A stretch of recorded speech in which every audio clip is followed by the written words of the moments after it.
Hello everyone. I am Alice of KHR Arts and Cloud Orchid Publishing, and today I'm going to talk about how I was inspired to write Succumb to Darkness. So to begin, Succumb to Darkness is my 6th novel that I just published this year, May 2023, and it is a dark fantasy vampire novel with parallels to the French Revolution. This particular novel started off as a poem that I wrote in 2005, back when I was in high school. And this particular poem is titled Vampires All. And basically, it was a poem about this idea of vampires having a grand ball. And the dancers, some of them are vampires and some of them are human.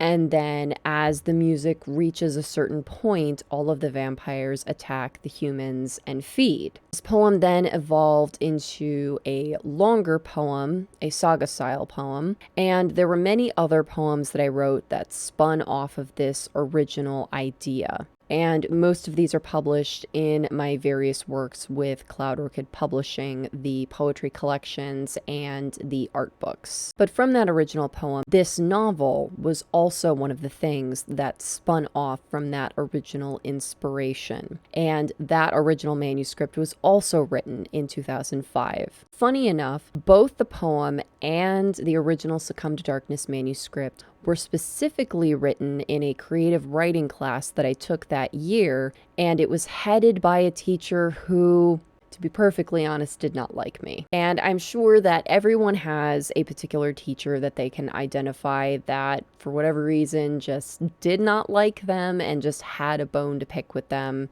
And this particular teacher was that for me. And this was largely because she was one of those writers who has certain hang-ups about certain genres and certain topics, and she felt it her mission to enforce that in the classroom and basically force everyone to write a particular way, and if you didn't, then she basically tried to fail you in the class, which was utterly ridiculous.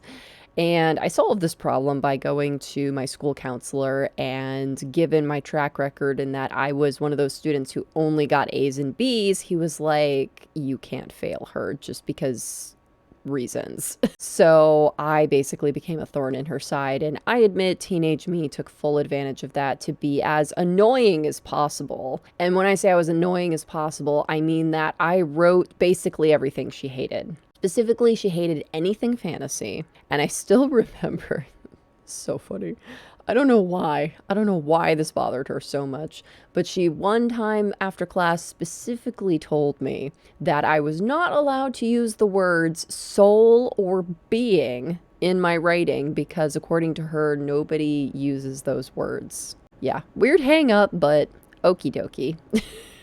So that's part of how this novel came to be, was that I just went into full teenage rebellion of, wow, you hate the main genre that I love writing in, let me just go absolutely bonkers with it and write the most fantasy that ever fantasied. So there. So that was the original origin of this novel, was in that class and me essentially spite writing for that semester. And I didn't really touch the manuscript again until 2008, which was my first year at Columbia. And in our writing classes at Columbia, essentially the goal was that whether we had existing pieces that we wanted to work on, or we created new pieces that we were inspired to write in the classes, it didn't matter as long as we made page count. The caveat of that being you couldn't just hand in something that you already had ready to go. You had to actually develop stuff in class, and they knew this based on different exercises that they had you do with your writing in order to further it along. So I basically took this original manuscript, which I remember only being like a handful of pages, maybe like 20, 25 at most, that I had written when I was in high school. And I took that and I really fleshed out the story my first year at Columbia in these different fiction writing classes that I took with the different exercises that they had us do. And then again, after that, I kind of didn't touch the manuscript again. And a big part of that was because at Columbia, that was I guess, what you would call my big creativity period of my life, where for those years that I was at Columbia from 2008 to 2011, I was just creating story idea after story idea. And when I say story idea, these stories were anywhere from like a couple of paragraphs on the page all the way out to fully realized manuscripts. So this wasn't just a handful of roughshod ideas. This was a lot of fully fleshed out manuscripts that I created during this time period, and of course everything in between. Half of stories completed, rough ideas, things like that. Just so many. And I didn't really finish a lot of ideas because I was just so busy learning and creating during this time period. To be honest, I'm kind of glad that I've had this sort of timeline with my work, that I had this time period of a few years where I just wrote tons and tons of ideas, because now I'm in this time period of taking those ideas that I initially created and turning them into all these books. So essentially, I guess you could say I'm taking all the homework assignments that I started and I'm finally finishing them. And Succumb to Darkness is one of those. After Geisha Hands was completed, I started working on Succumb to Darkness again in 2019. I was also working on finishing up my romance novels, Tearing Down the Wall, Freya's Baby, and Freya's Baby Shattered, as well as a submission opportunity came up for me to revisit my novella Pandora. And so Succumb to Darkness was this project that I kind of picked up and put down as I was working on completing these other projects. But then in 2020, I really sat down and was like, okay, we're going to sit and we are going to completely finish this novel. Just no more shenanigans. This is the focus. And I'm proud to say that I fulfilled that. And then I wanted to attempt to complete another goal, which was to get this particular story traditionally published. And I did actually find a publisher, surprisingly in the UK, that was very interested in publishing this story. However, unfortunately, due to very weird circumstances, they jerked me around, and it was kind of a like piss or get off the pot sort of situation where they just dragged me along and kept hemming and hawing about certain details of things. And finally, I turned to my mentor, Tina Jens, and asked her, what should I do? Because I did want this story to be traditionally published, but also I wasn't feeling too confident in the publisher anymore with the weird behavior, and she absolutely advised me to pull it, and I'm really glad that I did. And I feel that this should be a little lesson to everybody, that a publisher should be really excited to publish your work, that you are in no way obligated if they are pushing you around and just delaying and delaying getting the process started. There's a big difference between you're getting the process started and things are moving, because that whole process does take a long time. But I'm talking about before even you're handed a contract and all that. If they're like hemming and hawing about giving you the contract in the first place and they keep going back and forth on a bunch of stuff, pull your manuscript. Don't deal with that kind of stuff, because there are other publishers out there, and it's a red flag, because then it's like, do you really want to deal with a publisher that's going to act like that? Because likely they're going to make the process of publishing the actual book into a long drawn out nightmare, far longer than it should be. And then also you have to worry, are they going to be the same way about giving me my royalty money? Am I going to have to go back and forth with them about being paid? And that's really not something you want to have to worry about. So in the end, I am glad that I drew the line in the sand. I am disappointed that that particular goal of mine didn't pan out. So instead, I decided to make the new goal of trying to get a literary agent for this particular novel, because that is still a goal of mine. I still do endeavor to get a literary agent, because I do feel that that is the next natural step for me as an author, especially after publishing 6 novels now. And unfortunately, I had a lot of literary agents that were very interested in the story, and they told me, absolutely, please do get this book published because it's fantastic. Problem is that it was too niche.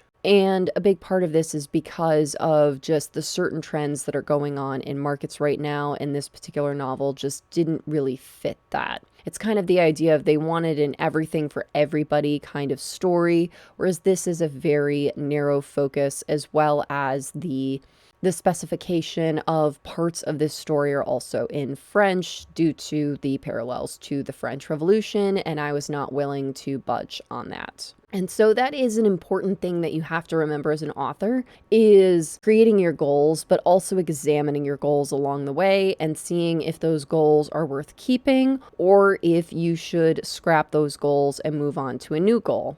And by this time, it was already into 2022. And enough time had passed that I decided, all right, we're going to look through our database of novels and we're going to earmark some novels that are a little bit more general and a little bit more everything for everybody and go shopping for literary agents with those stories. But for now, I also didn't want to take the time to go shopping for a traditional publisher again, especially because shopping and submitting and then getting responses back and then going through the whole process to make it a book would likely take me another year. And at that point, I was like, we need to piss or get off the pot with this book.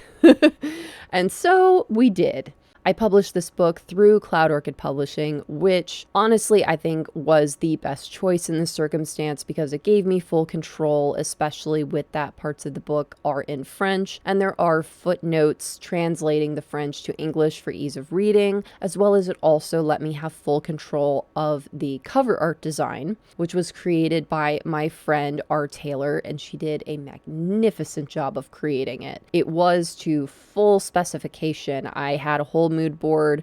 I described this down to eye color, this dress color, those button colors. I got very finicky with all of the details. And a big part of the reason for that is I wanted people to have the full image of what these characters look like, because that is a very important aspect of this story is their physical appearances, especially given that Evanangela is a fallen angel for the sin of vanity. So the whole idea of appearances is very important. It's a central theme in this story. So making sure that the characters look like the characters on the cover was a huge deal. So all in all, I don't regret the decisions that I made. I also don't regret the goals that I attempted along the way. I learned a lot, and I'm definitely going to take those lessons that I learned and apply them to my other novels that I'm going to be publishing and submitting to literary agents in the future. So while yes, I wish that I could have gotten this novel out the door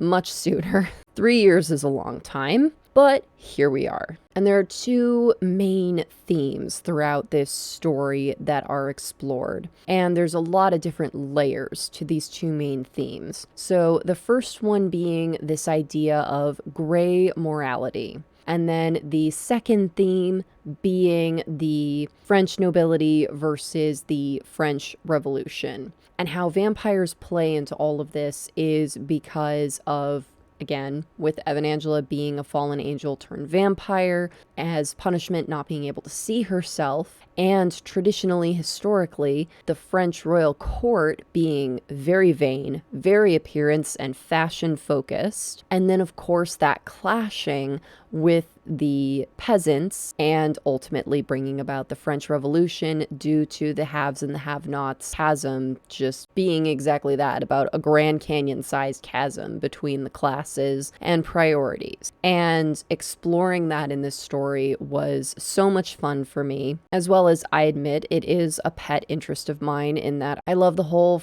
section of French history about Marie Antoinette and Versailles and just the height of French opulence. It's a beautiful slice of history. It's so much fun to play in, but also dealing with the idea of the French Revolution and bringing justice to the people and having a country run by the people rather than a small few, and just all of the gray morality that comes into all of those perspectives is that, you know, there are good and there are bad people, but most often people are kind of somewhere in between.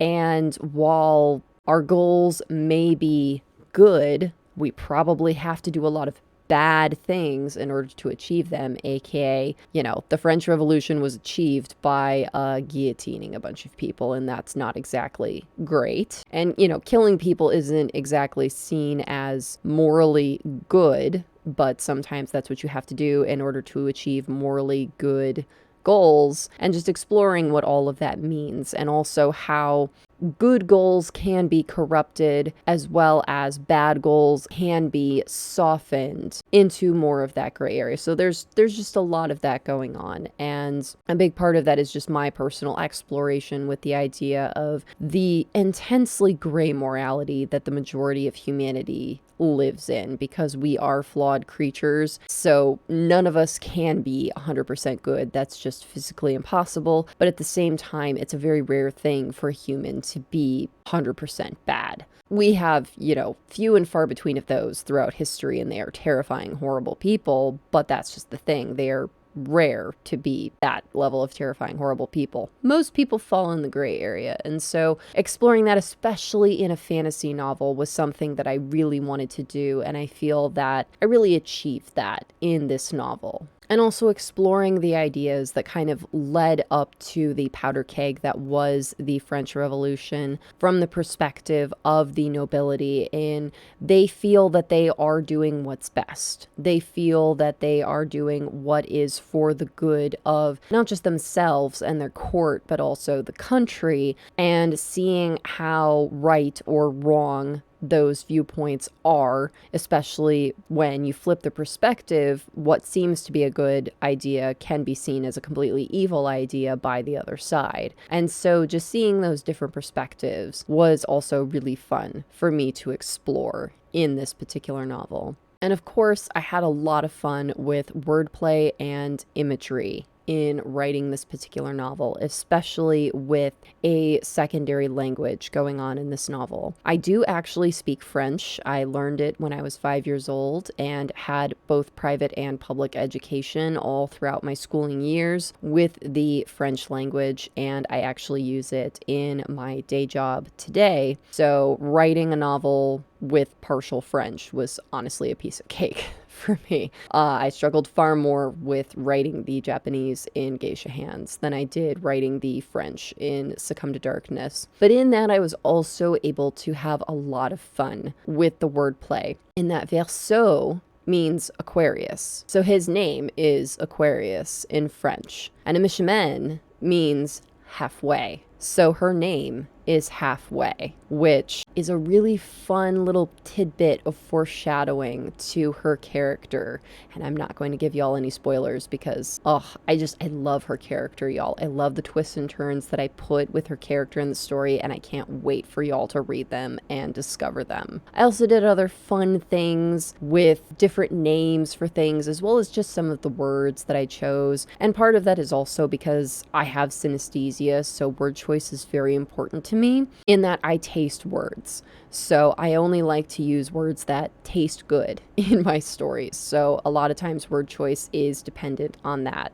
And then, of course, one of the main on-brand things for me in my writing is I love creating imagery. I love immersing the reader in the story, showing them where they are, who the characters are, what is going on. I just love it to feel as immersive as possible. Of course, it is a fine line between creating beautiful, immersive imagery and just bogging the reader down with unnecessary details. So of course, that's something that I always work hard to achieve. All in all, I'm really pleased with how Succumb to Darkness turned out, and I hope that y'all really enjoy this story. I hope y'all enjoyed this video. If you did, please be sure to give it a like, and if you're new, subscribe. All right, y'all, thank you so much for watching. Take care. Bye-bye.